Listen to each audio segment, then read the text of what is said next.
hang out. Yay! Woo! Where's their God. Thank God. Yeah, Wow. it Talk works, but about where's everyone? anxiety. It's gonna give me like it just keeps switching back and forth between the two of us. Yeah, it's supposed to. Except now I'm gonna make it just you. What life? Where are you going? Oh, I understand. Except now you're a moderator of the page, so you can make it just me too. But Okay.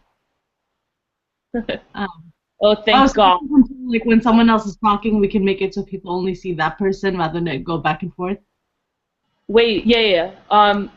Don't, Should can I you make can you make sure it is this is the event page, right? say that Right. again? This is the event page, right? Like this is the take back the mic event page. Yeah, I should hope so. Why wouldn't it be? I don't know. I don't know. I'm just like trying to expect anything at this point. Hold on. I'm okay. Yeah, Oh, it is. thank God. Like when someone else is talking, we can make it so people only see that person rather than it go back and forth. Wait, yeah. Oh wow. Are you listening to it? Should I? Yeah, I went to check to make sure that it was working, and it's working. All of this is recording. Perfect. Thank Should I God. like stop the broadcast for a minute? Hmm.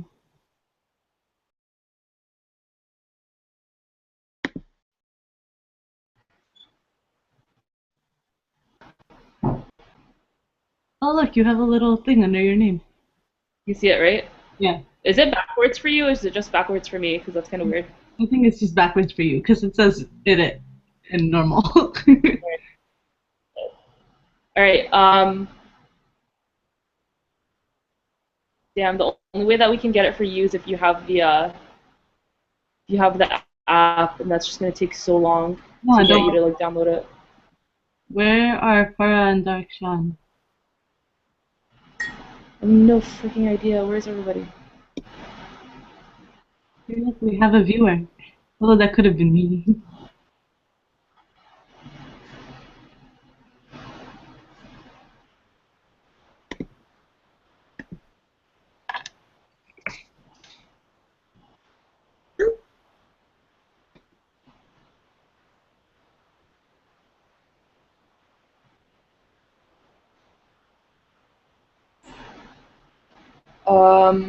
Let's invite them. Direction touch is gonna be a little bit late, so that's fine. Okay.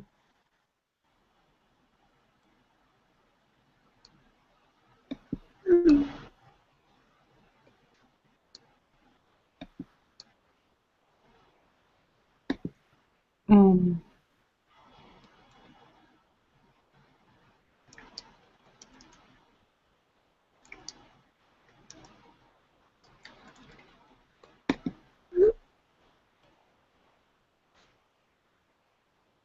Okay.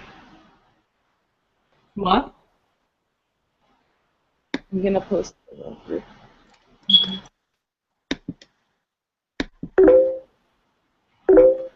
What's going on? That's me. Oh, okay. I should turn off the sound and everything else, I guess.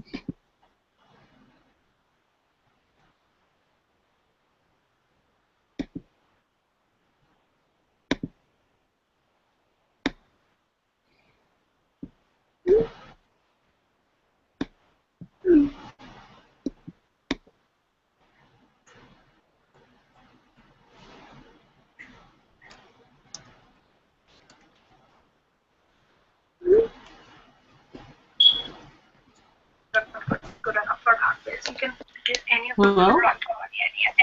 1 second. Hi, it's Farah. I'm just gonna put this on pause for me for a minute because I'm just in a meeting, but I'll come on at 8:30, okay?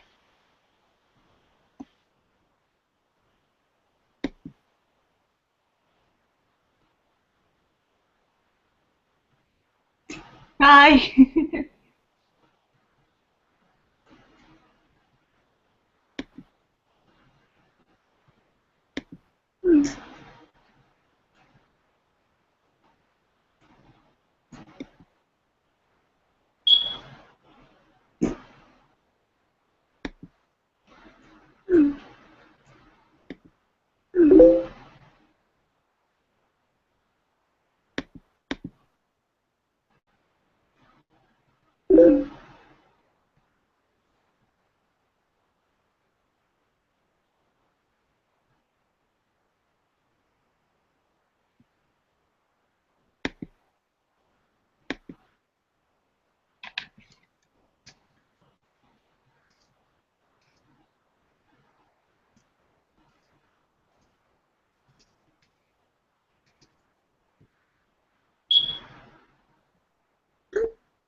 Farah?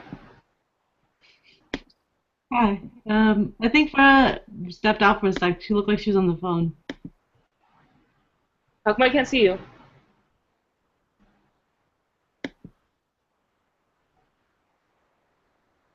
Najia, Yeah? how come I can't see you? You can't see me? Mm-mm. You're a heart. Hi. There we go. Can everyone hear me? Hi. You still can't see me? Oh yeah, no, I can see you now. Yeah. Can everyone hear me? Hey! There we go. I've been watching you and haven't been able to talk to anyone. Like she was on the phone. Oh, thank God it works now. How come I can't see you? Wait, who? Me? Yeah. You can't see me? Najia. Yeah? You can't see. Okay. Okay, there you are. See me? I can see. You're a heart. I can see two people. I don't Yeah. know who I'm looking at, but I can see two people. Hi. I'm Nadia in the purple room. Oh yeah, no, I can see you. Well, yeah. Okay, hold on. Everyone's talking over each other. Who's in the purple room? I've been watching you and My name's Nadia in the purple room. Oh, thank God it works now. How come I can't see you? Wait, who? Me? You. you Oh can't my God, see me? is someone Najia. watching? You can't see. Okay. There you are. I can see her. I can see. I can see two people. I don't know who I'm looking at, but I can see Wait, two. is someone watching? I'm Nadia in the purple room. Don't watch this video. They can hear it. Everyone's talking over each other. Who's in the purple room? Are you guys hearing all the feedback? Yeah. Why is that happening? Alright, so we're just waiting on Zena and Derek Sean now. We're what? We're waiting on Zena and Derek Sean. Okay.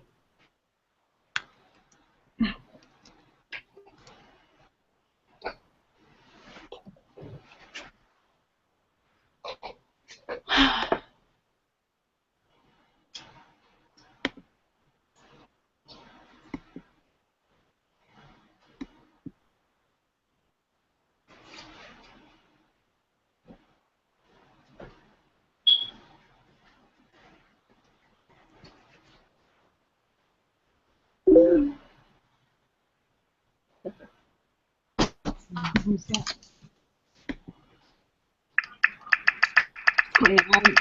I'm so bad with technology. Hi guys. Hi, what's going on? Kulsum? Oh, hi, Kulsu. Long time no see. Wait, okay. Is it working? Can you see me? Yeah, I can see Oh, you. wait. Okay, now I can see you. Awesome. Wait, so how does this work? I've been like, I was out. We were just at Wegmans.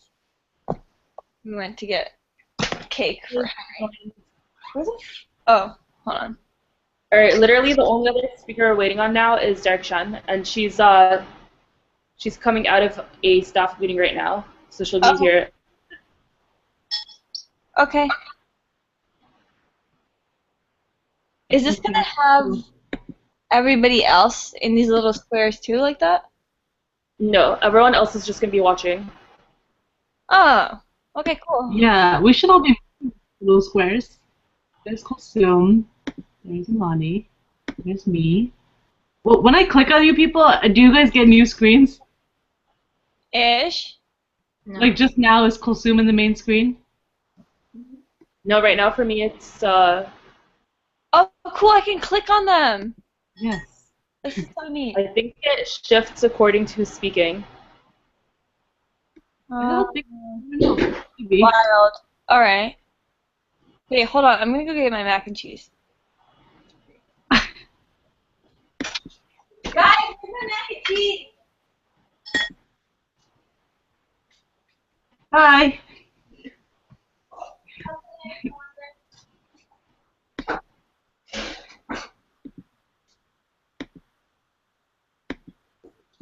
Everybody's watching football. Wait, is anyone?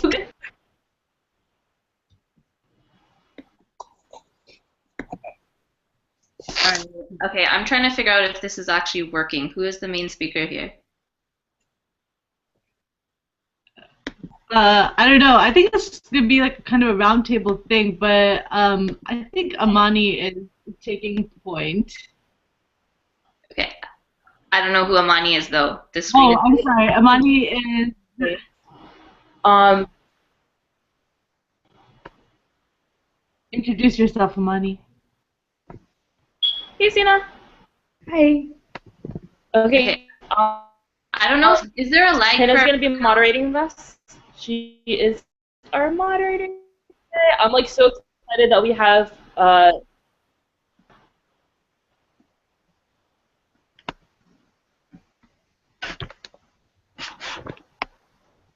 Okay, sorry. I'm just gonna ask So- again. Is there a lag for It is- everyone else because I'm not having faces matching up to voices and the screen is just moving. So I'm trying to figure out if it's just me or everybody. it might be lagging for you. No, I see it. I see it clearly. Like the big image shifts according at the time. Okay, now this is the first time it's been still and matching up. Now it's changing again. So, okay. I mean, that's fine.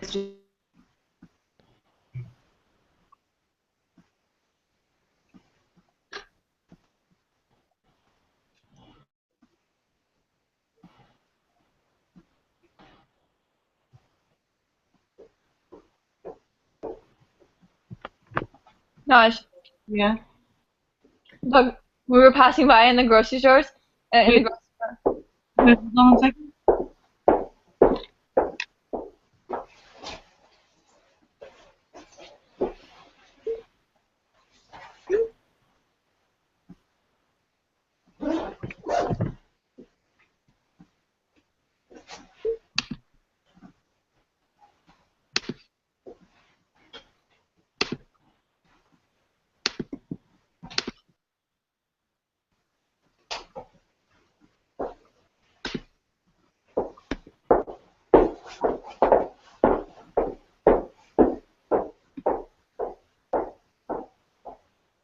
Hello? Hi. Okay, so I was at the grocery store, and Duck and them have this like running thing where they're like, "Oh, men are just as objectified by as women are," and I was like, "No, let's go to the store and like look at all the magazines." He was like, "There's plenty of men's magazines at the grocery store." I'm like, "Not really. There's like one, and then there's like 10 women's magazines." And he's like, well, "That's not true. There's men's health magazine." So we were passing by and we like saw all these like covers of just like women, and then like one like People magazine with a guy on it, and he's like, "I feel very objectified by that guy. Look at all these politicians on here. I feel objectified." I'm like, "You're a moron." And so they kept like picking on me, and they were like, "What's this Google Hangout thing? Can we join the Google Hangout thing? Even though we're not Muslim, even though we're not Muslim girls, can we do it too?" And I'm just... So told them they could do it if they wanted to get like a webcam. So you know how this was gonna work at all. Wouldn't know the shit out of me. By the way, guys, I live with 3 boys. It's fun. Oh my god. Who's messaging?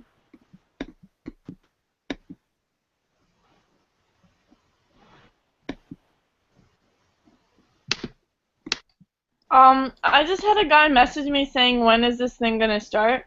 What should I tell him? I mean, we're starting now. Okay.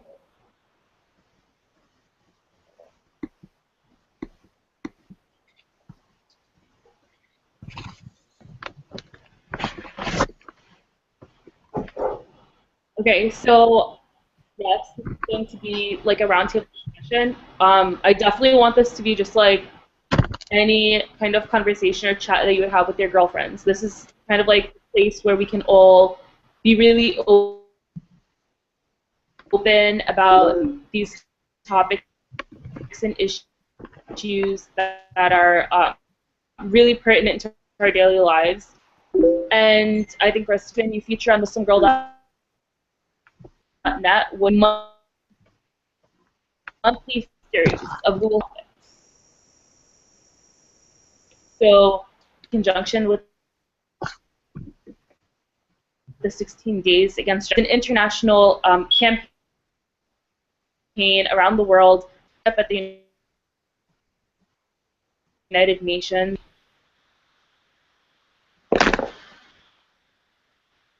Expand gender violence, and how it relates to different communities and the different people that are hosting these events. So we're hosting specifically the Muslim women, and we're really happy about it. We're really excited. And it's part of that MuslimGirl then that is a blog issues that are important to the Muslim women's community in the United States abroad, is in our society and etc.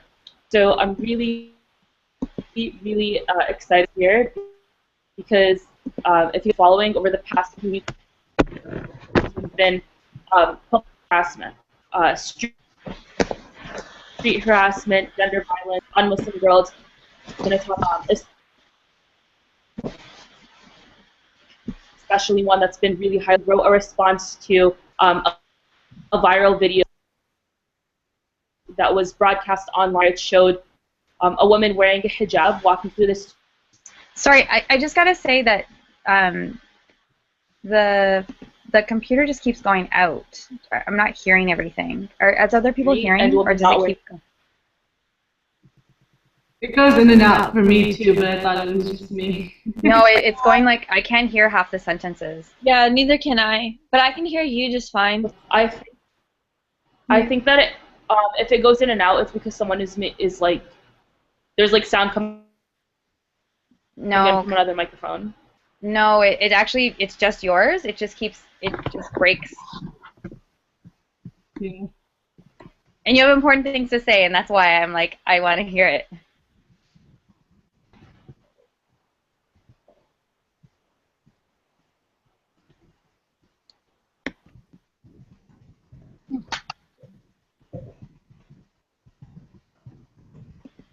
Okay. So it's also important for us to mention Google Hangout, so these are inevitable.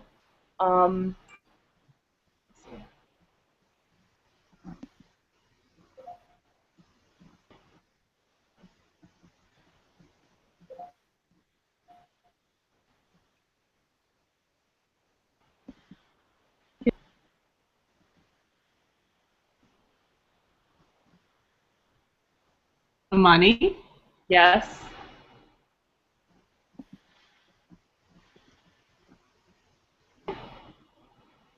Okay, I didn't.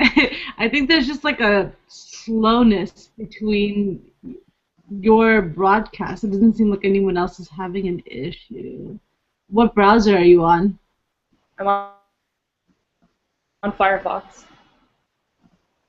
Maybe try a different one? I don't know if that makes a difference.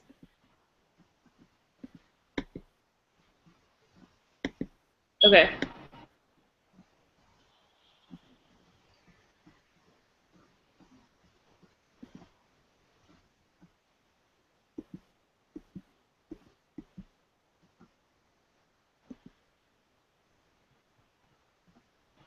Right, it's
I'm like, I'd like to look at everybody's faces.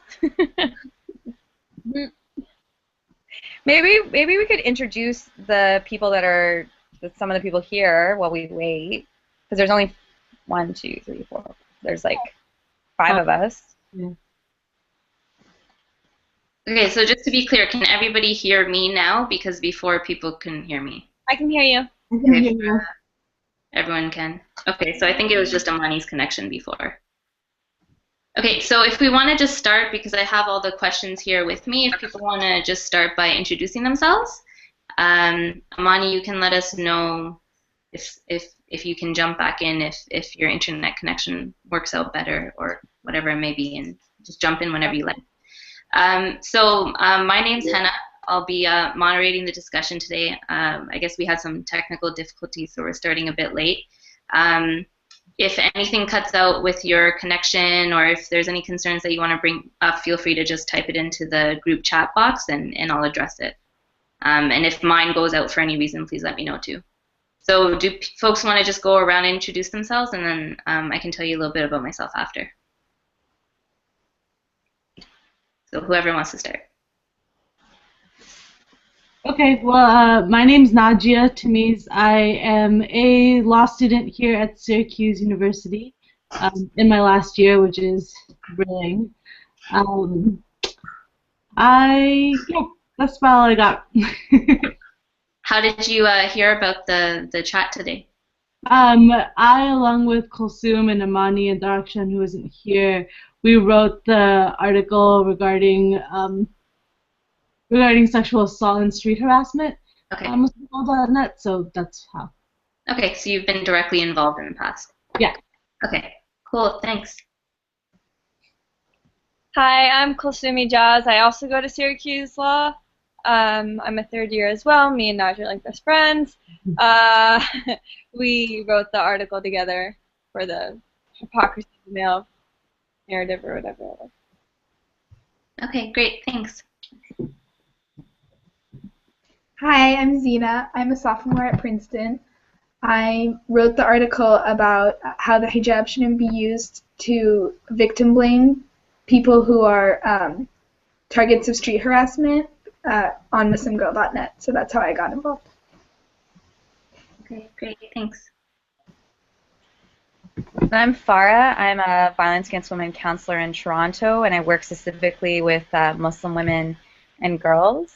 And Darshika asked me to be a part of this, or to talk more about service provision with sexual harassment and sexual assault in the Muslim community. And I'm Amani. I'm the editor-in-chief of MuslimGirl. Okay, I think that connection's actually a bit better already. Yeah, for Awesome. Also, I just want to remind you the hashtag Take Back the Mic, on Twitter and whatever social networks that you guys have.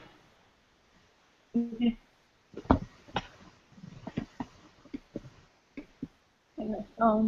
So folks can feel free to tweet as we're going along. We'll do our best to have a roundtable discussion about different things. So I was invited as well by Amani to moderate the discussion today. I'm also similar to Farah from Toronto. I'm currently going back and forth between Toronto and Chicago, and I'm currently doing some consultancy work with different organizations in Chicago in regards to violence against women. And I'm a social worker as well. Okay, so we can begin with some questions. Did anyone have any questions just before we get into it? Nope. Okay. Does everybody know about the 16 days hashtag and what it's about? I do not. Can we have some background information? Sure. I'm going to moderate, so I'll allow folks to take the questions, and if anybody needs any assistance, I can jump in. So, Farah, do you want to address that question? Sure. The 16 Days of Action are it's a UN program, but it's brought up by people. It's like a global kind of, I would say, campaign to raise awareness about the various forms of violence that women, and I would say gender nonconforming or trans folks experience, but mostly it's done for cis women. And there's programming across the world about it. And in Canada, so we have like on Saturday was December 6th, so it was this part of the 16 Days of Action was actually commemorating the murder of 14 women in Canada. But there's lots of different things that happen across the U.S. So there's been a lot of conversation and work, and then there's usually people launch different forms of campaigns during that time to raise awareness about violence against women. I don't know many campaigns that have happened in the Muslim community besides the ones I've been a part of, but I know that there's pieces going across the U.S.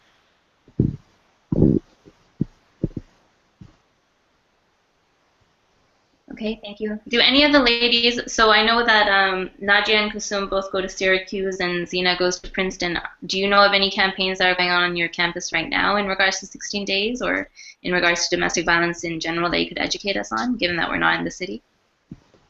I don't know of anything that the university is doing. I know that the university in general had an issue, I want to say like a couple months ago, right, Kulsum, where they had been closing like sexual assault counseling programs, and the undergraduates that Kulsum and I don't have a lot of contact with the undergraduate population.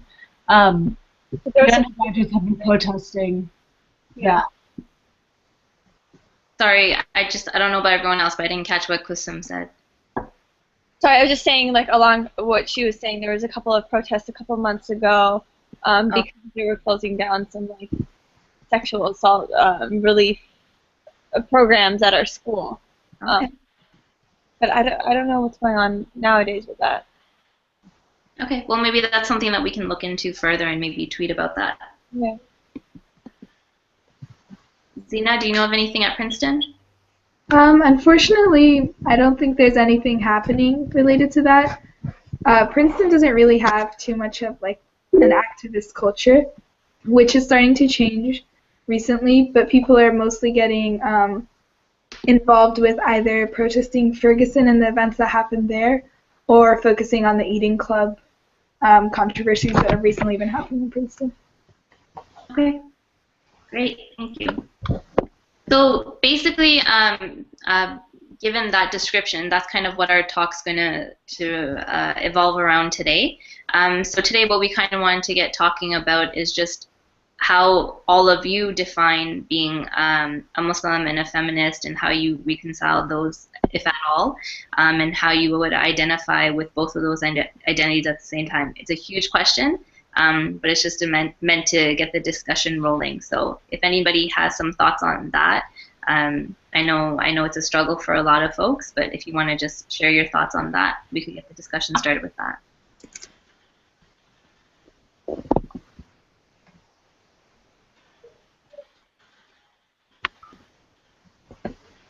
Okay, well, for me, I feel like we each come from so many different backgrounds and have so many different identities that intersect, and for me, feminism is kind of a way to tie all of those things together, because as far as I'm concerned, in order to really be a feminist, you have to recognize the rights of all different identities, if that makes sense. So whether you're somebody who comes, whether you're the identity you're currently using, I guess, to define yourself as ethnic or sexual orientation or, I don't know, race or color or whatever else, I think all of that falls under the purview of feminism as well.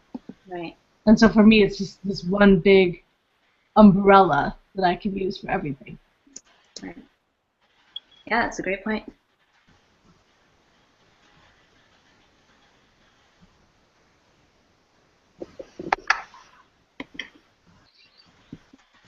Anybody else want to join in? So we're talking about how feminism relates to us. Yeah, your own personal account. How do you identify as a Muslim woman and a Muslim feminist, if at all? Yeah, I mean, I think that feminism is completely synonymous with Islam. I think that one of the biggest issues that we've been experiencing in the Muslim community is coming from people trying to excuse misogyny by saying, oh, well, Islam already gave women their rights 1400 years ago, so feminism is obsolete. But the thing is, just because Islam gave us those rights doesn't mean that Muslims practice those rights or that they empower those rights. So for me, feminism is completely a part of my identity as a Muslim woman. I don't think that you can be a true Muslim without also being a feminist, and they aren't mutually exclusive.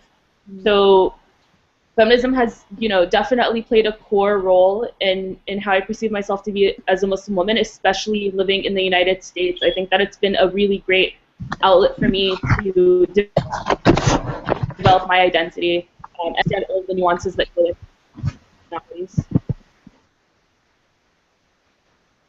Okay, great, thank you.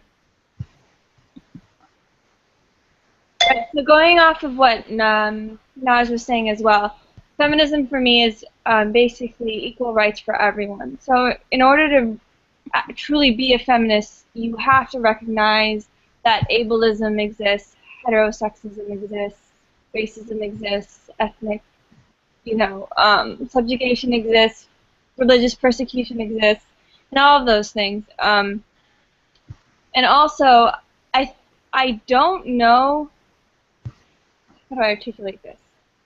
Islam was progressive for its time, right? So when Islam came about, you had the eradication of female infanticide. You had where women weren't given any inheritance. Now you're saying that women do get some inheritance rights, and where men could have as many as, 70 wives, and they were seen as property and chattel as opposed to human beings. Now you're saying that men can only have up to 4. And while all this is true, we should recognize all those rules and regulations that came about for the time period in which they were established, if that makes sense. Because you can't really get people to convert to a religion if you sort of take away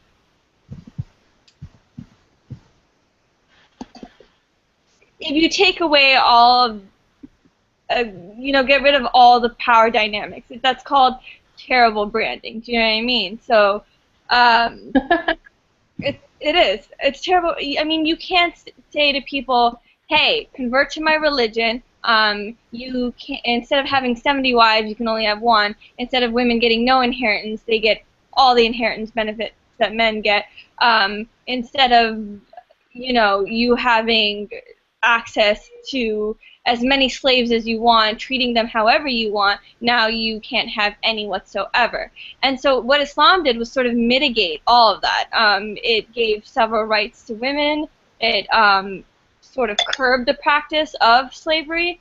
And so since it was progressive for its time, I think that the way that I reconcile my feminist ideals with the religion that I was born to and grew up on is by saying that we should follow sort of the spirit of Islam, which was progressiveness for the sake of humanity, progressiveness for the sake of increasing human rights, and we should follow that principle and follow that logic through today in order to work towards advancing women's rights and human rights in general, instead of sticking to the letter of the law and saying, well, hey, it says in the Quran that a woman's testimony can only count as half for when you're looking at contracts or financial documents, for example. Instead of reading it to say women should only get half a say or their testimony should only count as half, one can read it to mean that it said it should count for at least half, and then say that since Islam was progressive for its time, we should move towards saying that, hey, maybe women should have their testimony be of equal weight, for example. And so that's how I sort of reconcile those things. Okay. Thank you, Kusum. I just want to make sure that we're also going all the way around and making sure everyone has a chance to respond. So, no, you're fine. Zina or Nadia or anyone else? Anyone want to add? I guess I would push back a little bit in my personal understanding of Islam on the idea of trying to interpret it with only the spirit of progressiveness. Because I do feel like there are some things in Islam that might not be fully understood by us and might not be always completely aligned with modern feminist ideals. And though I consider myself a feminist, if I'm going to believe that this is the word of God, then I have to follow that all the way through. So even if modern feminists, for example, might not completely agree with me covering up all the time, I do believe that's my religion and that I should do that. And I think it's dangerous as a Muslim to use that idea of the spirit of progressiveness, although I think it's true, to try and shift what are, in the end, Islamic laws. Because we don't always completely understand why God does the things he does. And it might look to us as though it's unfair or sexist or whatever, but that could be because we don't fully understand. I would just push back, I guess, a little bit on the idea of bringing the spirit of Islam to a modern age. And maybe I'm a little bit old-fashioned in that way, but I do think it's difficult. It's a difficult principle to always apply correctly, and it's a difficult choice to make on our own, not being scholars of Islam. Okay, thank you for that. So I'm just going to pause and just recognize that Direction has joined, so give her a chance to speak, and then we'll go over to Farah and allow her to answer that question too if she likes. Good. Sorry, you're on mute though. We can't hear you. Oh, gosh. All right, can you hear me now? There we go. Yeah, you're good. Go ahead. All right. First of all, I'm so sorry, everybody, for coming in late. We just had a board meeting, so my apologies. In terms of just an introduction about myself, I'm one of the co-authors of the piece that was written in response to the idea about sexual harassment being something that men experience when women don't necessarily wear the hijab or don't necessarily cover up in the same way. And so, you know, Amani and I, we thought that this would be really important that we have a discussion around not only the issue of gender empowerment and the voices of women speaking to a very broad array, because we are a community that's very diverse, and so there is necessarily not one way to address women's empowerment, or, you know, the kind of, I think sometimes there's a bit of, what do you call it, it's really controversial to say feminism or feminist, because some people have made this out to be as if it's completely un-Islamic, it's Western, it's not compatible. So I think it puts some of us who do believe that we are Muslim feminists in a real sort of a tight bind within our community, but then externally, we also have to sort of are forced to pick between our Muslim identity and our gender identity, saying that Islam and women's empowerment don't go together. So I think we're always kind of striving this very fine line, always not trying to be co-opted in any way, but really trying to present all the intersections we represent. So that's my 2 cents. Okay, great. Thank you. So I'll turn it over to Farah. And Farah, if you want to comment on the question in regards to identifying as a feminist and a Muslim woman and how you reconcile that. Big question. Yeah. I actually don't love the word reconcile. I'm actually exhausted from it. I don't know if other people are, but it's a constant, as someone who does media work or talks to, you know, does work in the feminist movements within like more mainstream, I'm very exhausted from actually being asked, how do you reconcile your faith with, you know, being queer positive or queer? How do you reconcile with being feminist? How do you reconcile with just existing as a human? I think one thing is that for me, my Islam teaches me feminism. I grew up with stories of Khadija, which I feel like was a feminist moment. But it's also, I agree that there are things that, you know, who gets to own feminism is another question, right? And who gets to define it? And in the West, feminism is very defined by white women, specifically white Western women, naming that they've kind of like given feminism to the world, but things that we may not have named as feminist movements or feminist organizing can still be seen as that. And in terms of like the piece around the veiling piece, I think when that was brought up by another, I think Zina brought it up, when that's brought up, I always think that for me, feminism is about the right to choose, and just like the right to have an abortion, the right to make choices about your body, make choices about your life. And so when feminists push back, and non-Muslim feminists, or even Muslim feminists themselves who don't veil and that aren't in solidarity with women that wear niqab or hijab, my question back to them is that feminism is about choice, and so this is a choice, or this is someone who believes that this is a part of their inherent right to connect to their faith. So no one has a right to name that. And I think something as a Muslim feminist to think about is how currently feminism is being hijacked and Islam is being hijacked in a very specific way by people like Ayan Harashi Ali, who's doing that film Honor Diaries, or we see modern media kind of conversations about violence against women being linked, and Muslim women speaking about these native informants, yet we're not actually getting to have those conversations ourselves. They're really controlled by certain communities and certain people. So I think that's more what I'm interested in having a conversation about, because how do I reconcile, how do I reconcile eating like a sandwich half the time? Like, you know, that's like, I don't know, I just feel like it's too much.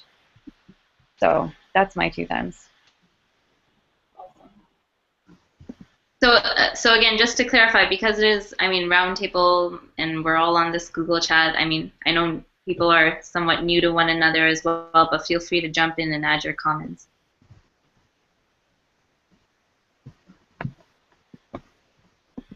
And if nobody has any comments, I'll move on to the next question. I have a comment about something that was mentioned a few moments ago. Actually, it's kind of like backtracking a little bit, but That's okay. The whole applying the progressiveness of Islam to today's society. I don't know how I feel about that, because we absolutely need to make sure that we adhere to Islam, but I also personally really staunchly believe in every individual's right to interpret Islam themselves. I think that that's one thing that makes Islam unique to the other Abrahamic religions, is that we don't have that like middleman.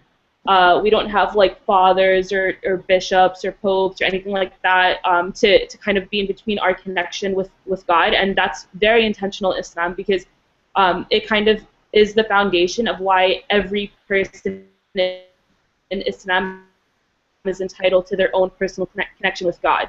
So I don't necessarily think that we should be relying on scholars entirely, because look at the scholars that we do have. Unfortunately, most of the scholars that are known and that are issuing the fatwas are all men, and a lot of them are men that aren't from or that are from very traditional cultures or traditional societies. And I don't think that they really speak to the majority of Muslims or to a lot of Muslims living in other parts of the world.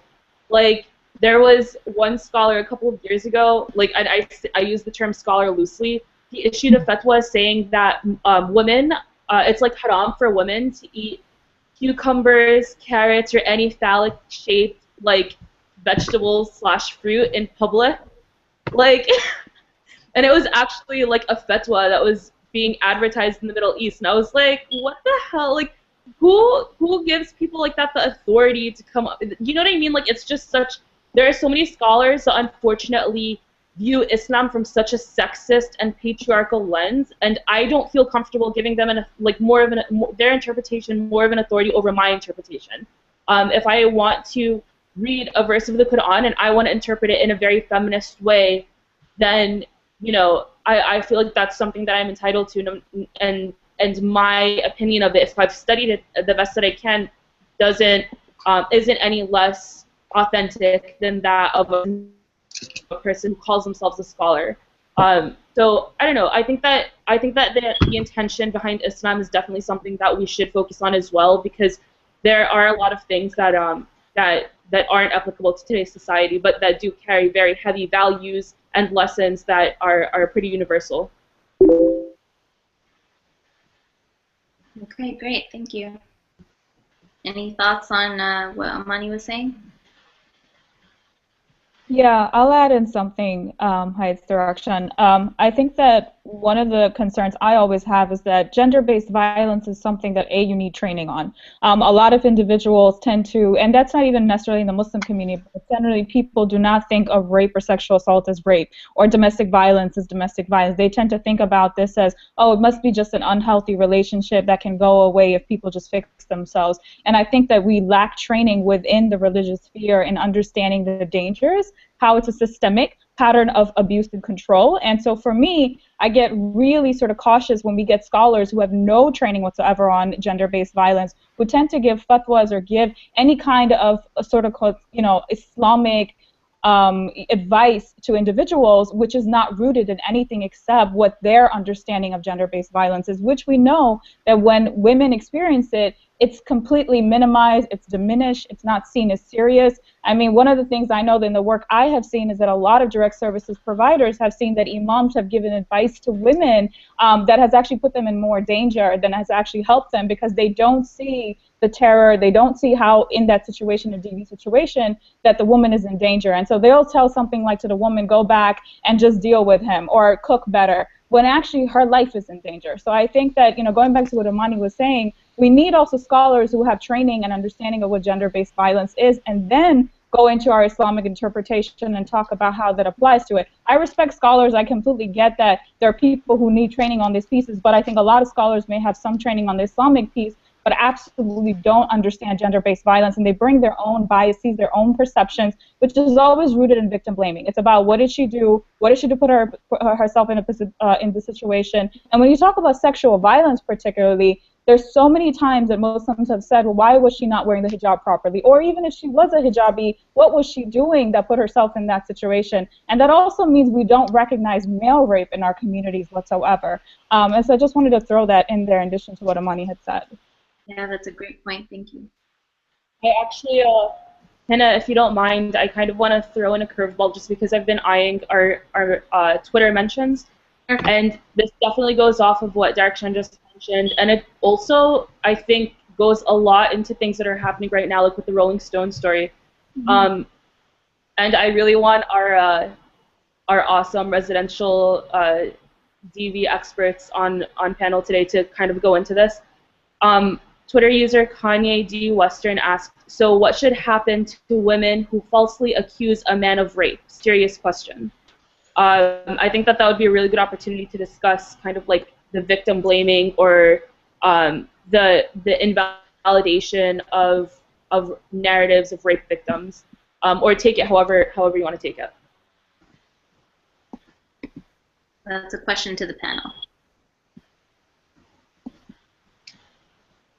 I'll go first, since anytime you discuss gender-based violence, the first thing that people ask you is about false allegations. Even though if we talk about domestic violence or sexual assault, we know now from the data that only 2 to 8% of all sex crimes are actually false allegations. And even in those false allegations, typically there's still either some history of gender-based violence or there was some kind of other form of violence where the individual felt compelled to say that to escape some kind of other form of abuse. So that's number one, is that when we talk about gender-based violence and we consistently go back to this constant false allegation, we're missing out the fact that more than 9 and 10 times, 10 cases, it's actually a true, that has actually happened. Now, what has happened in the United States with false allegations?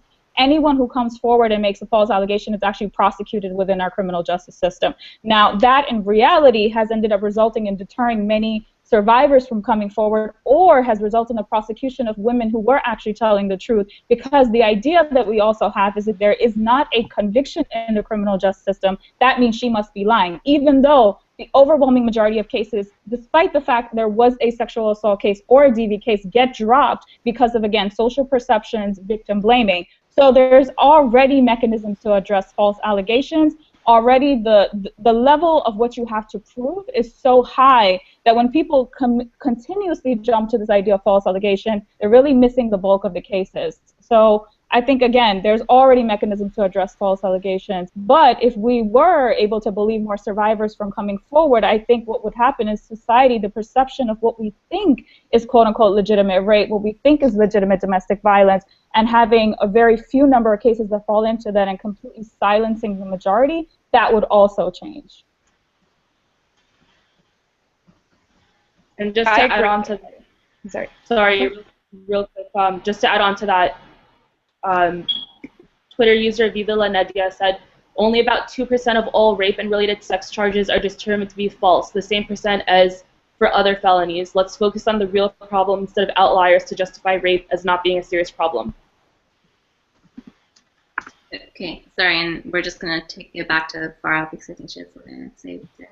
Yeah, that was the same stat I was going to raise. Like, I think it's something to think about. It's a form of derailing. It's really easy to kind of go to a place of saying, well, you know, some people do lie, some people make false claims. I think it's easier also to align ourselves with abusers. I think we're groomed from a young age to actually believe that the abuser is the one that is someone that needs to be protected, you know? So there's, you know, when Stephenville case came up, there was like that piece around those poor boys don't have a career ahead of them.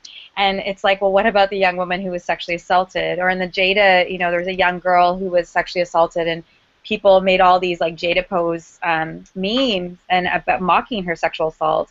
And this is a young black woman. And so I think it's really thinking about how we align when we say victim-blaming statements, how we align ourselves with the abuser.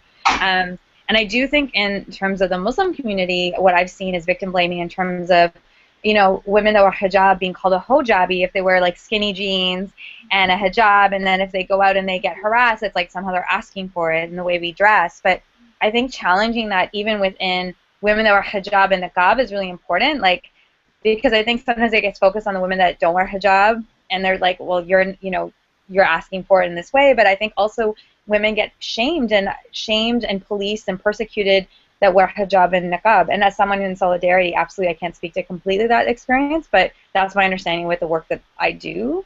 But I also think around victim blaming and I call it survivor shaming, but there is like an obsession with kind of getting the survivor to prove that it happened all the time and making us, it's like we're on the defense, we have to prove it and not the abuser. And I think it's something to think about how we're consistently put in a position to which we are on the defense and the abuser is kind of protected. And, you know, we saw that actually in Toronto. We had an imam who was charged with child sexual assault. And there was a number of allegations around it, a number of charges. But instantly you saw the community be like, well, he was a good imam, he's a good person. And, you know, people went to that place of defending him. So I think that was something that was really hard to hear. Mm-hmm.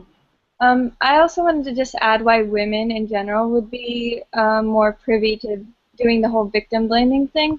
I was reading something about this in an article, and I can't remember which one, but it was kind of talking about the just world doctrine. It's kind of a coping mechanism. For at least for me, it just cut out. Could you just repeat what you just said? You said something doctrine? Sorry, the just world doctrine. Can you hear me? Okay, yeah, now I can, yeah. Right, I was reading something about the just world doctrine, and it's kind of like a coping mechanism for women, since we do realize that rape and sexual assault is very much a real thing that could be, you know, that could happen to us. We then like justify news stories like this by saying, well, this could never happen to me because I dress a certain way, I go out with a group of friends, I don't drink as much as she did in that news story and things like that. And so if you do X, Y, and Z, this won't happen to you. And so victim blaming then becomes this thing where it becomes sort of like an insidious like coping mechanism, and that's how it's perpetuated by women. In a way. That's a good point. Anybody else have anything to add to that? And Amani, you can feel free. I obviously don't have access to the tweets, so if anything else comes in, please let us know. Yeah, definitely. Yeah, I actually really like that you brought up the idea that, like, if you do X, Y, and we're almost taught to do X, Y, and Z, and then we won't get raped, and it's almost like kind of like makes the victim all the time kind of be seen as or survivor, however people want to name themselves, but makes them kind of like the bad story in the community. Mm-hmm. You know, and I get, it really is hurtful actually to hear so many stories of young Muslim women who got kind of, you know, the one, even like in the case of Aqsa Parvez, which was a 16-year-old young woman who was killed in Mississauga, we saw her really being shamed in the community about the clothes that she wore, that somehow was justified her murder. And so, and she was murdered by her family, but what I thought is interesting is just like how that victim blaming statements kind of emerge in multiple ways in the community and against the community, right? Right. I actually was just and I don't know. Sorry. And just anecdotally, I don't know, well, I'm sure you guys all do remember, about a year and a half ago or so when we had that big gang rape case in India. Dominique.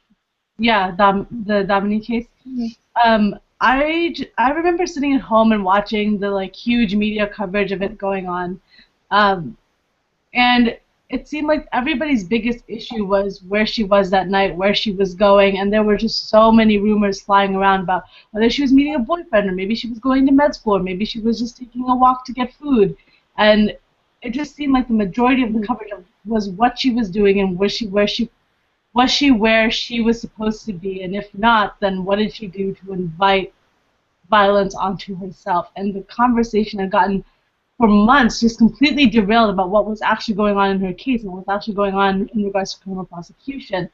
I think that's just something that we do regularly on a more day-to-day basis when it comes to cases of sexual assault and sexual violence that don't get that kind of coverage. Our first reaction is, well, why was that person where they were? Or what were they wearing? And just the stuff that we've talked about. And I think it's just interesting to follow that pattern on more, I guess, raised media platforms. Yeah, thanks. I was just going to add earlier that, so currently I'm in Chicago, and in Chicago there's been, I'm not sure if any of you are aware, but there's been quite a few situations of domestic violence and sexual violence that have been in the media. Obviously, there's more that aren't being reported.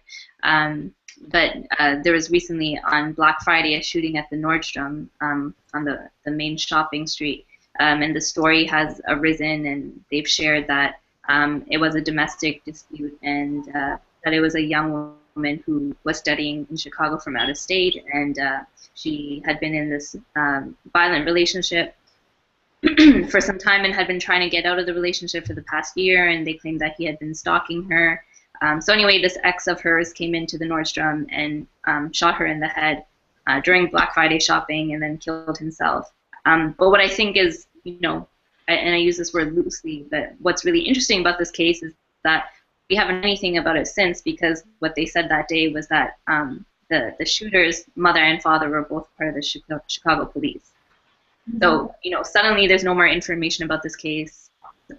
You know, they didn't put any shame on him. They didn't say anything about his mental health or his violent, aggressive behaviors. They just talked about how he had killed her, and, you know, it was a sad case, and that's about it.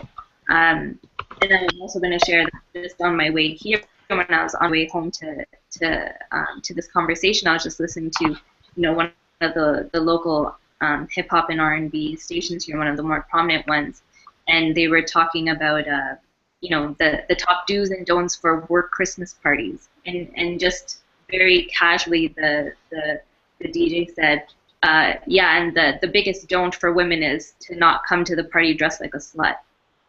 Just on you know, broad public radio, and he said, you know, you come to work dressing all conservatively like a good girl, and then you come to the party dressed like a slut, and then it just cut out to the song, like nothing had happened.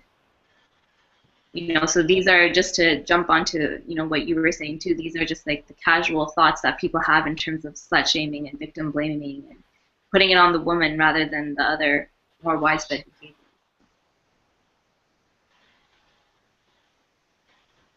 Just to jump in, we have another question. This one's from Twitter user Call Me Audrey. She asks, what are the key attitudes that perpetuate rape culture in the Muslim and non-Muslim communities? I think it starts in the home, where we tell our daughters to dress a certain way. We tell our daughters that they shouldn't be going somewhere at this time of day. They shouldn't be drinking. They shouldn't be smoking, whereas we don't put that much emphasis on your sons. I think the most compelling sign that I saw from all of the protests in the Damini case in India that Naj was talking about was the sign that said, don't tell your daughters, you know, not to go out at night. Tell your sons not to rape. And I think it really starts at home. I really do not think that we put enough emphasis on speaking to our sons about what consent looks like, what responsible alcohol consumption looks like, how to go about navigating a relationship or interpersonal relations with a significant other. And I really think that we need to be putting that kind of emphasis. That's where it starts.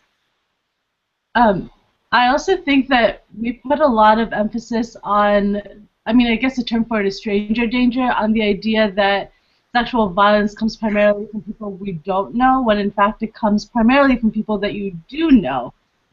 People either within your own community or within your own family, within your own home. And I think we, as a Muslim community, as different ethnic communities, don't like to talk about the issues that happen within our own homes. And I think as a result of that, we end up perpetuating these issues. because we keep them in the private sphere, and then we shame those who do decide to speak about them.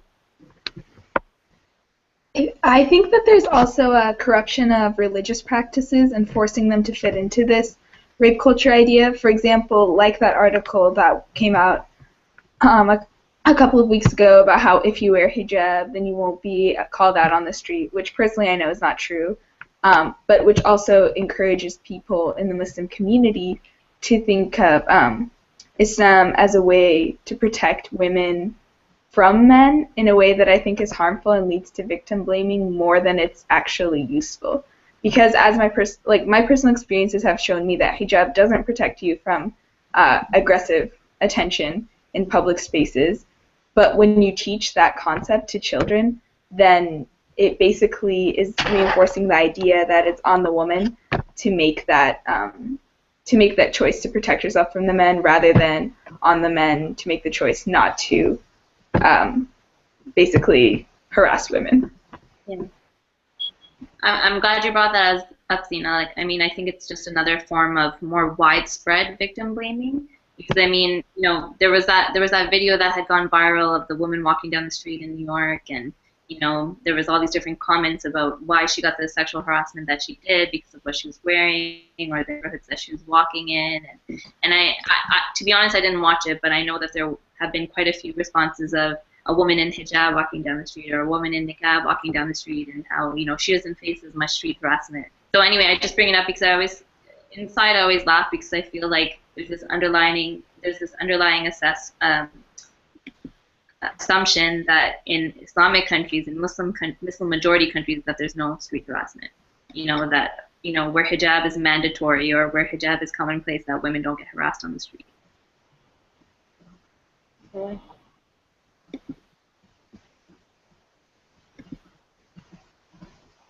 Yeah, adding on to that, I also think that rape culture is also perpetrated by the fact that women rarely have power over their own bodies. And so the idea is always, whether it's women's labor, whether it's women's access to the public sphere, including in the domestic home, where we know that women experience domestic violence, sexual assault, child abuse at high rates, that there's still a huge struggle for women to turn around and have power over their own bodies. And I think a lot of people sort of alluded to this point, that it's not only about the victim blaming, but we also then empower abusers to turn around and target certain women. So, for example, when I was working in prison with men who were convicted of rape, they would never say they had raped the women. They had said, well, she was wearing a skirt, so she asked for it. So we're also turning around and sending these harmful messages to men saying, those women over there are easy target. Those women over there, if you did something to them, if they came forward, they deserved it as a form of punishment because they did not comply with the rules that we as men set for what is seen as a respectable woman in society. And so what we always, I think we focus on women as victims, but we don't talk about how we're also victimizing men in this process, because we're saying to them, it's okay to disrespect her. It's okay to walk down the street and pick her up and say, slut shame her. And that then gets extended to women in niqabs, women in hijabs, because the power of determining who's respectable is in the hands of men. And so we create this dangerous dichotomy and this dangerous hierarchy, and again, the power is given to the hands of the men. So I think that in terms of rape culture, perpetrating it, how we perpetuate it, it really goes back to the ways in which we don't see women as human. We don't look at them, we dehumanize them, we objectify their bodies, and that happens in a whole variety of ways, not just in the ways that capitalism has used women's bodies to sell products, but even in the ways that people in power, religious power, will turn around and say the way they're going to make their authorities by saying all women have to dress in a certain way that they want to happen. So those are just additional some points. And I also want to go back to the case that you mentioned about the young woman who was murdered in Chicago. It's interesting that much of the mainstream media never even talked about domestic violence. They typically just said this was a mass shooting that happened and then just left it there without talking about, wait a minute, there was a history of abuse. There was ways that the criminal justice system could have intervened, and this is part of the systemic pattern with women of color particularly who don't have access to the justice system or are abandoned by the justice system, and the problem of what happens when the abuser is part of law enforcement or has deep connections to law enforcement, and hence where do you go in the justice system to seek any protection? So I think there's so much of a deeper conversation that could have been had with that case. It's a missed opportunity. It's again the ways in which the media likes to sensationalize young women being murdered. It's all about here's a shooting and that's it. She doesn't have a name, she doesn't have a story, and we move on. And it happens every single day. Every 8 hours a woman is killed in America. So we've got to talk about the deeper conversations here. Right. Yeah, no, I'm glad you brought that up. Farah unfortunately had to leave, but as I said, I'm from Toronto as well, and we actually just lost 2 Muslim women and women of color in the past 2 weeks to domestic violence and domestic aggression. And just to add on to what Darshan was saying, even in that case, I'll just try to summarize it quickly. You may already know about it, but one of the women, she was actually murdered by her husband, who she was seeking a divorce from, and her 2 sons were also murdered by him. So she had actually, there's detailed accounts of her trying to leave the home. I know the systems are a bit different in Canada and the States, but just to give you an idea, she had tried to leave home. She had successfully left home. She was successfully seeking divorce. She had successfully stayed at a domestic violence shelter for 4 weeks. And then she had attempted to leave the shelter and move into an apartment downtown with her 2 boys, which she did as a registered nurse. But even as a registered nurse, she couldn't make rent every month.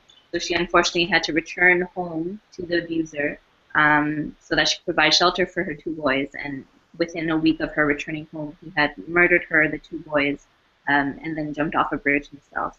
So the issue here, obviously, connected to what Darshan was saying as well, there's so many different stereotypes about where she went wrong in this case. There's so many different stereotypes of, well, she should have had better judgment as a woman. Why did she go back to the home? There's all these different assumptions. But again, taking the blame off the men who actually committed the murder. And the other unfortunate reality, which I know is true here as well, is that this woman who, was a registered nurse, was an educated woman, was working, was meeting a certain income level, still couldn't afford to be eligible for legal aid, which is our legal social assistance, but she also couldn't afford a lawyer. So she fell through those very common cracks in our legal and our justice systems, and quite frankly, society as a whole failed her. The entire society is to blame for that. Social workers, children's aid, lawyers, support, whoever else. There was detailed accounts of that abuse. The women's shelter knew. And yet still, I try my best not to read the comments on the websites and newspapers. People are blaming her, and that's not a rare circumstance. That's a very common story for a lot of women, especially women of color. So I'm glad that you brought that up. So I'm just going to be mindful of time. I know that we started a bit late because of some technical difficulties, but we are at, 9:30 your time, right? I'm in a different time zone. So we're down to a half hour, so I do want to make sure that we leave about 5 to 7 minutes at the end just to get some feedback from folks. So I'm just going to move on to another question, if that's okay with everyone. Did anyone have anything they want to say before? No. I think that we should quickly throw in this question from Twitter just because it's still on topic. From Twitter user H2Mees, she asks, what are some things you think religious leaders on campuses need to do to change the conversation on sexual assault and violence? Lots of big questions. Wow, that's a huge question. Number one, I think they need to attend trainings. I personally have been listening to imams give khutbahs. First of all, it's really rare to find a khutbah on sexual violence. We have khutbahs on domestic violence, and particularly with married women and domestic violence. We don't even talk about dating violence. We don't talk about the ways in which between same-sex couples, we don't talk about that. It's very much a respectability politics still within the Muslim community, even around domestic violence. It's the married woman who gets, with typically children who's getting abused, that imams will talk about. Sexual violence is not even on the radar. I think only maybe a few imams have done it, but they need to get training, because what ends up happening is on one side they will say sexual violence is terrible, but on the other side they'll turn around and say, well, she should have dressed in a certain way, or what was she doing and it's haram, what did she did this. Okay, but now you're giving a group think. You're giving 2 different opposing views, and you're actually supporting much of the perceptions around rape that exist. So I think number one, they need to get training themselves before they could turn around and give khutbahs. I think work with direct services providers. There are people in the Muslim community who are working particularly as advocates. Link up with them, try to see if you can provide the religious pieces of it, but work along with them because they have an understanding of sexual violence. They understand the process, they can understand it a bit more. So I think more collaborations among that needs to happen. refer cases out. You don't need to be the one to respond to something if you don't know. Make a referral system. I remember a few months ago talking to someone in the Muslim community, and they were saying they had all these cases of domestic violence coming forward, but they said they had nothing to do, so they let those cases go. Why would you do that? You live in an urban community. There are domestic violence services providers and sexual assault services providers. It doesn't take too much. Get on Google. There are a lot of resources. And so I think those are ways you got to work alongside with people who actually know the work. Otherwise, you're going to end up putting more negative perceptions. And we have to understand when you're talking about khutbahs on domestic violence and sexual assault, typically it's during the Friday Jummah prayer, so you already have men who are going to be attending regardless. Well, let's talk about what their perceptions are. And it's very, very hard to talk to men about these issues when they feel the number one thing they come around with is false allegations. This is women trying to get back at men. This is the vindictive female. She's trying to use sex, blah, blah, blah, all those ways. And so, again, you got to be able to work with people who understand this work rather than putting more dangerous myths out there. Yeah, and if I can just add on to the question that was tweeted, if you don't mind as well, Amani, I think, you know, just as a social worker and a counselor, someone who works in the VAW sector, I think the important thing to remember about psychology too is that the abuser's first tactic is always to make the woman look crazy, you know, always to imply some type of mental health issue, if not even using that language. It's always that she's deceptive, she's manipulative, she's lying, she's making false allegations, she's out for my money, she needs her green card, like whatever it may be. That's always the first tactic, you know, so I think that's always one of the red flags in this topic.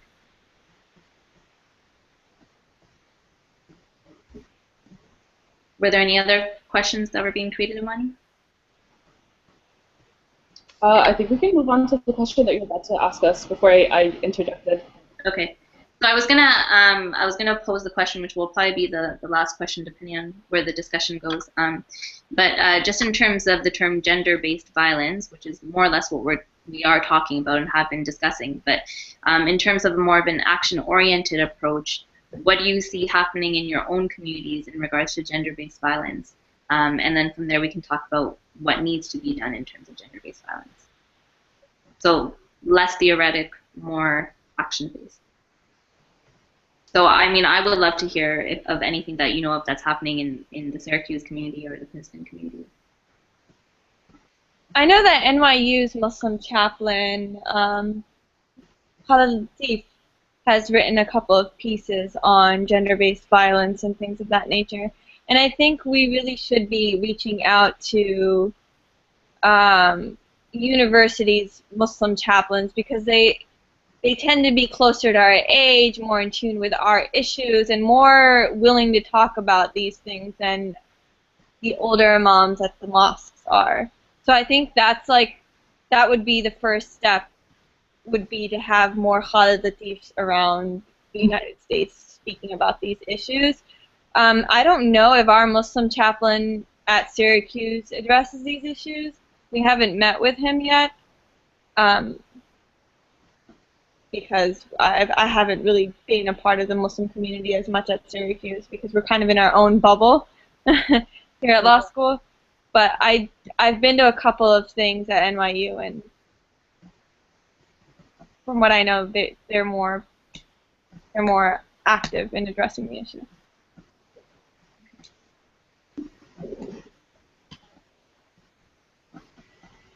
Ina, did you have anything to add? I mean, it doesn't even have to be happening on campus. It could be your hometown. It could be the wider community at large. It could be nonprofits. I don't know if you guys have seen this in your own local communities, but I mean, I've been away from home for a few years now.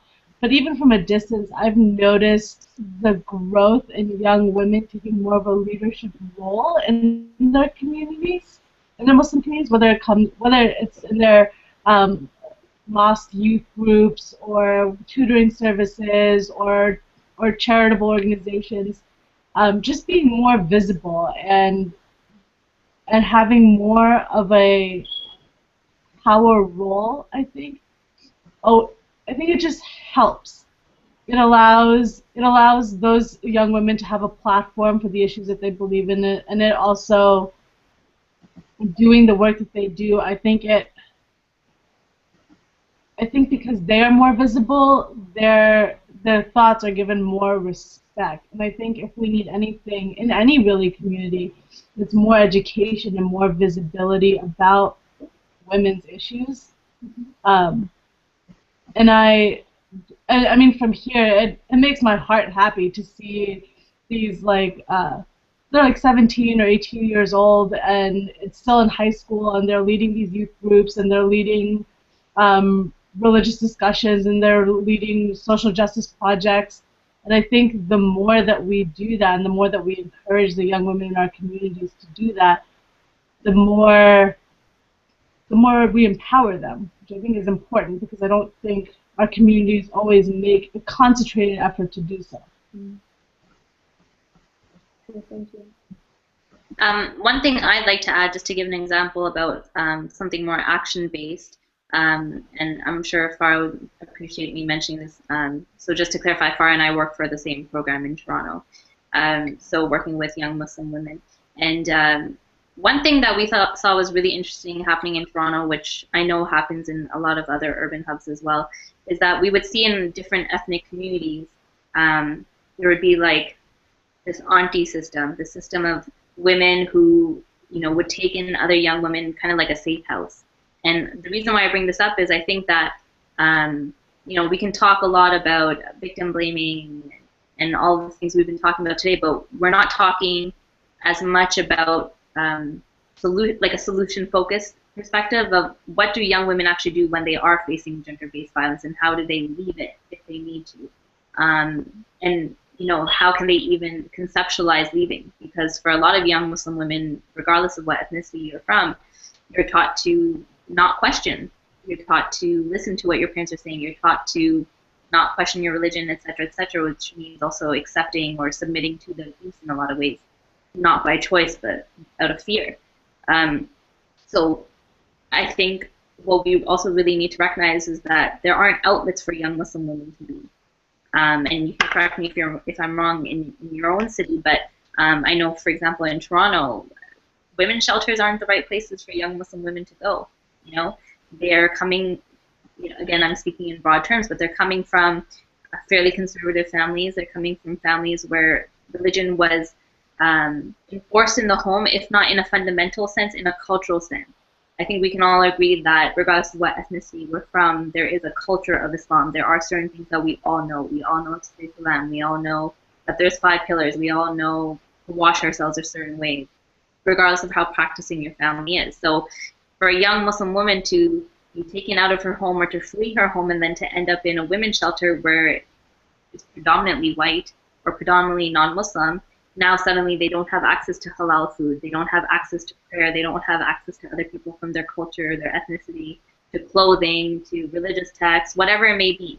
And I don't mean this just for strongly religiously practicing women, I just mean for women who are raised in a Muslim environment.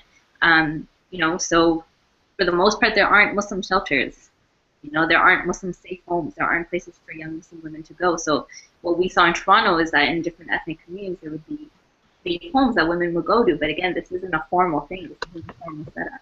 So I think that in terms of an action-based item, there's a strong lack in shelters for young Muslim women. I think that's, or a transitional home even. So that's kind of what I was getting at when I was asking about action-based items. Actually, Hannah, you just reminded me of something. Yeah.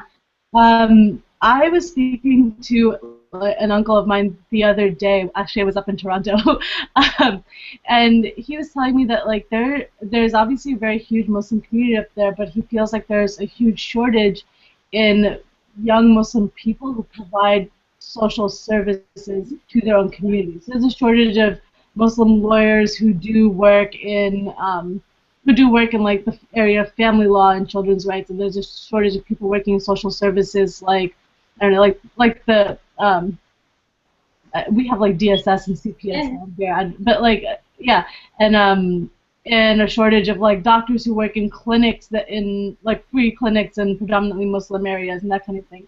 So when you have a shortage of people who are providing those types of services to your community, communities are less likely to venture outside of themselves, and if they don't venture outside and they're just sort of limited to the service. Yeah. No, that's a really good point. I mean, I know, so for example, Farah's, again, I'm speaking on her behalf because she stepped out, but she won't mind.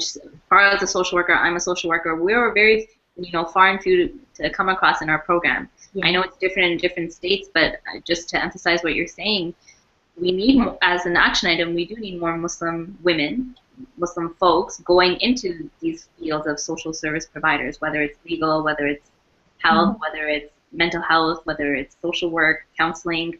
These things are difficult to find, which is why we spend so much time talking about people who need training. It's because people don't have the life experience. They don't have the lived experience themselves. So we have to always complain and criticize and talk about how people need training in Islam, or people need to know about Islam 101 and all these different things, where in fact we also need to step up and go into these fields ourselves. And that's not to say that nobody is, but the fact is that more of us need to. Yeah, that's a good point. And yeah, you're right. It is true for Toronto. Sure. So I'll add on, because there's a lot of work that is happening right now. I came from sort of a policy research background and saw that Muslim women were really invisible when it came to issues around the ways in which the Violence Against Women Act was being implemented. And so really was trying to use policy-driven research to kind of put the needs of Muslim women on the table in terms of gender-based violence. But one of the things, I am supporting a project called Project Hijab that is out in Queens that works within the Shia community and the mosque. There have been some very incredible cases that have come out of that, and many of the women, one of the things that they put on the table is that they won't want to report to law enforcement. So they don't want to use the criminal justice system, and that makes it really hard in the States because most of the funding for direct services providers and ways in which you can get services deeply connected to the criminal justice system. So if you don't report to law enforcement, you can't get those orders of protection, or you can't get shelters, which is such a huge need, which we're mentioning in terms of just Muslim shelters, but shelters in general for survivors are just so hard to come by.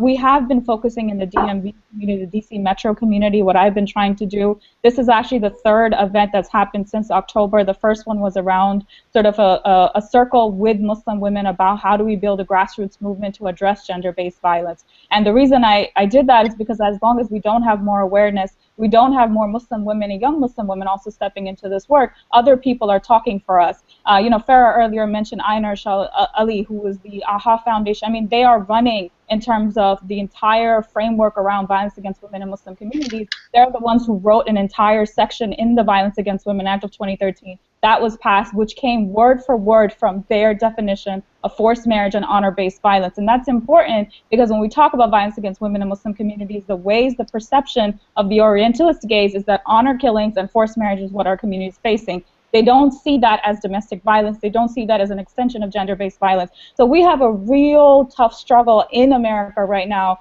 where the people who are really at the top level, who are getting access to Congress members, who are getting the money from the government, are actually tied deeply to the Islamophobia network. And sadly, because of the internal patriarchy in the Muslim community, our leadership is not willing, or they're not willing to turn around and take gender-based violence as a serious issue. But there are grassroots movements emerging. Again, as I mentioned, this is the third event in a month-long series that's really trying to expand not only about gender-based violence, because the problem is it's hard to fill a room of Muslims when you talk about violence against women. They don't want to come into the room. It's a very specific audience.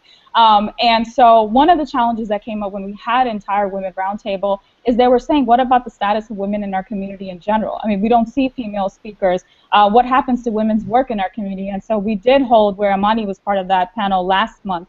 And so again, it's about building these spaces where we can have more of these conversations, because at the end of the day, if we're going to eradicate gender-based violence in our community, we also got to talk about the status of women in our community and their visibility. The two go hand in hand. They're not at all separate.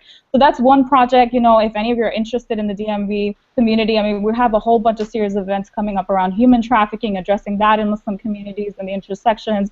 We also have a huge one that's going to come around April on sexual assault. And what I've been trying to do is get this local social services providers who do domestic violence work, who are professionals, to come in and talk to Muslim women, because you don't always have to go to a Muslim social services provider. We also need to be training the mainstream, because we will never have the resources to have, quote unquote, enough social services for the Muslim community. So that has to happen, but we also need to train the mainstream social services providers on their biases around Islam, on them continuously the first question they ask Muslim women that come forward is, oh, on their religious identity, interrogating them on that. That's irrelevant. She's here for help. She's here for services. Stop making it about why is she a hijabi, why is she Muslim, which continuously the cases that I get, women who come forward to me, whether it's the law enforcement, whether it's the direct services providers, they get interrogated on their Islamic identity before people actually give them services, which completely makes them not want to come back. So I think we have to have multiple pronged approaches. There is grassroots work happening, not enough.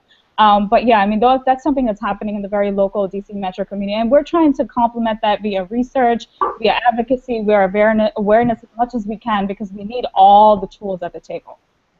I'm glad that you bring that up, because I was just going to add that, you know, with any other woman who's not Muslim, the questions about their religion would never be at the forefront. They never say, well, you know, tell us more about your Hindu religion, or about your Jewish identity, or your Christian identity, or your Christian values in regards to domestic violence. It's just that it's yet another exotic woman where these behaviors are accepted in their culture. Yeah. Right. I mean, like a survivor of sexual assault went to a law enforcement officer, and the law enforcement officer started talking about, well, doesn't your religion allow 40 virgins when someone dies or something? And that was completely inappropriate to ask someone who's just gone through such a traumatic experience. I mean, this is not your chance to be interrogating her about anything. So that's something that a lot of Muslim women have experienced when they come forward. And that's for Muslim women who aren't even practicing, right? They just see a name that looks Islamic, and so they're a practicing Muslim woman who must be buying into these ideals. Yeah. Right. Okay, so again, sorry, just being cognizant of the time, I thought that we could just close up. I know folks have to go as well. So if anyone wants to share any last words, any feedback, I'm sure you can share feedback by email later on as well. But if you want to share some words before we close up.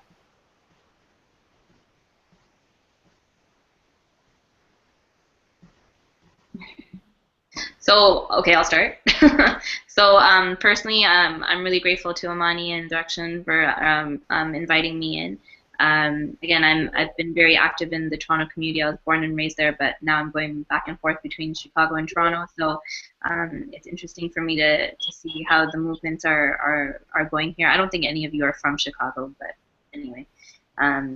It's interesting for me to learn more about the DMV area and other areas as well. So hopefully we can build more in the future, and thank you for having me. And you can follow me on Twitter. I'm happy to, I'll share my email address before I leave the chat today, and we can keep in touch.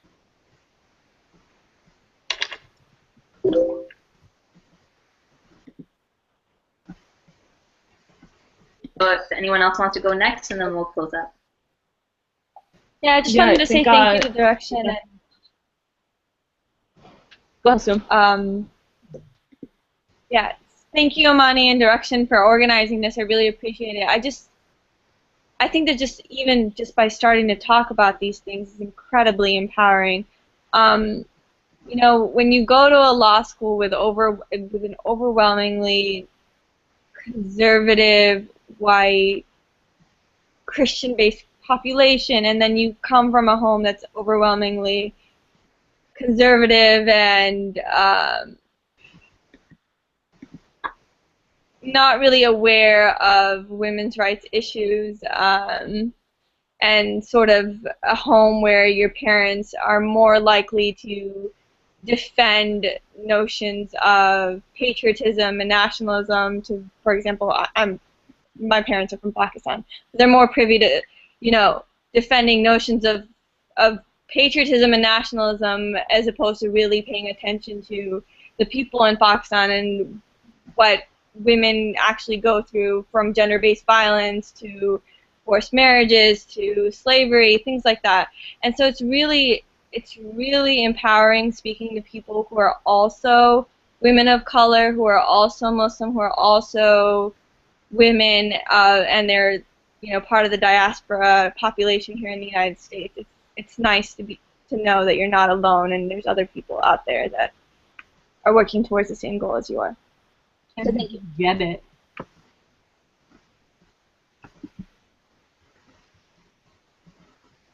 It can also just be a quick bye if people don't have anything to say. No, I'd love to say something. I think that this premiere of like the girls' room really set the bar really, really high for for future discussions. This was really mind-blowing and totally, totally surpassed any expectations I had for it. And that is in huge credit towards, first of all, our exceptional moderator, Henna. Thank you so much for your time and for being our first moderator for the series. And for our incredible speakers who I get the privilege to say are not only contributors to MuslimGirl.net, but are also people that I get to call my friends. So I'm really happy about everyone's inclusion in this conversation and the points that we brought up. I think that this was a really great, a very great and therapeutic conversation to have, and I personally learned so much from being able to engage in it with all of you. So thank you for that.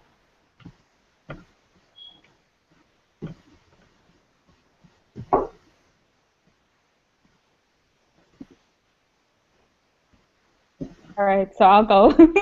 I just want to say thank you again to all of you. It's actually really inspiring for me because one of the things I always get told is that nobody wants to listen to gender-based violence issues in the Muslim American community, and you need to change your approach when you use that type of language. So it's really inspiring to me to have that other women who are all come from different kind of backgrounds who are like, no, we need to address it, and that it's a Muslim community issue, and that we don't have to necessarily pick and choose between our faith-based identity or our gender or any of the different intersections. And also I want to say a shout out to Farah, who I know left, my sister in the struggle in Canada, who's a deep inspiration for me and has been there. You know, we really need more of that networks because, again, the kind of intersections we're operating in, it's really difficult. You got to deal with the Islamophobia, you got to deal with the kind of sort of ethnic xenophobia we get, and then you also got to deal with the sexism. And so all of those points we need each other, and I really hope that we can build a network among one another and then also bring in other women who feel really, really isolated sometimes doing this work. So thank you so much to all of you. It was awesome just to get a sorry. It's awesome just to get a chance to hear everybody. Everyone was just saying such important things that, similar to what other people were saying at Princeton, which is a fairly conservative, fairly white campus, it's not issues that I get to discuss often, and you guys are all doing such great work, and it just makes me happy to know that there are people out there who are doing this for our community here. The Muslim American community means a lot to me, and I'm just glad that it contains people like all of you with all your great ideas and all your passion. Yeah, Muslim American and Muslim Canadian. I love the whole like North American solidarity going on. That's awesome. Hey, let's be real. A lot of our women have to cross the border too in order to get to safety. So it's important to have allies across. I know, like with Elders, with the program that I was working on with Farah, we had American women coming for shelter in Toronto. So important. You go where your communities are, right? Absolutely. Perfect. Okay, cool. So I don't know how this is going to close. I guess it's Amani that has to close it, not me. I mean, you're the lead on this one, Henna. Thank you so much for moderating everything, and thank you so much to all the speakers for joining us tonight, and also to everyone that has been involved in the conversation on Twitter and Facebook. We had a lot of contributors to it, and it really made this entire experience even more fulfilling. So thank you to everyone that got involved, and this makes me so excited for the next one. I cannot wait to see where these conversations can take us and what positive effects it can have on our community. If I can just add in a quick, Amani froze. Yeah, please. Okay, are we good? Sorry, I was just going to add a quick pitch, if I can, before we leave. Another organization that I'm a part of here in Chicago is called Heart, Women and Girls. So again, like I mentioned, there's been a few instances that have been coming up in the media. There's one instance that is not hitting the media because it's being protected, but there was a very prominent imam who actually admitted to and confessed to sexually abusing a woman from his community, and he's 70 years old, very prominent imam here in Chicago. So anyway, as a result, we have a discussion going on Twitter, so if you guys want to join it, that'd be great. I'll put the hashtag here, completely connected to what we've been talking about. That's the last thing I'll say. That's great. Fantastic. I really wish that we all do engage in that hashtag as well. And definitely, if any other conversations come up or topics or online campaigns, definitely tweet them at MuslimGirl, and we'll be sure to follow along with you and try to get as many people engaged as well. So with that, wrapping up the first. Okay, nice meeting you all. I'm gonna head out. Girls, have a great night. Bye, guys. Bye.